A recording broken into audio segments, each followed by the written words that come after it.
ওয়াটনম historical site. এখানে দুটো সাপের প্রতিকৃতি দেয়া এবং এরপর এখানে সিঁড়ি দিয়ে ঢুকতে হয় উপরে।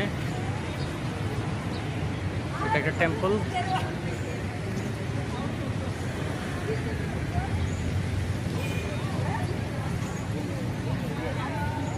$1 করে টিকিট কেটে তারপর ভিতরে যেতে হয়। আমরা ভিতরে যাব না, আমরা আসলে অন্য জায়গায় ঘুরবো, যেহেতু বেলা শেষের দিকে এখানে ঢুকলে পরে আসলে সময়টা কভার করতে পারবো না। তাই আমরা চলে যাচ্ছি এখন আমাদের আরেকটা স্পটের দিকে।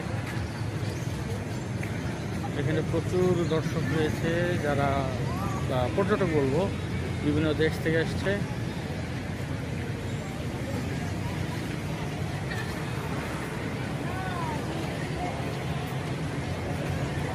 এক একজন এক একভাবে ছবি তুলতেছে।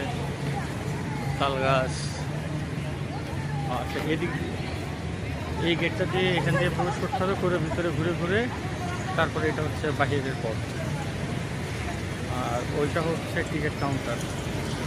আমরা এখন চলে যাব আমাদের আরেকটি গন্তব্যে। আমরা $20 দিয়ে একটি টুকটুক নিয়েছি, সেই টুকটুকে করে আমরা যাব আমাদের পরবর্তী গন্তব্যের উদ্দেশ্যে। এই যে আমাদের টুকটুক ড্রাইভার বসে আছে।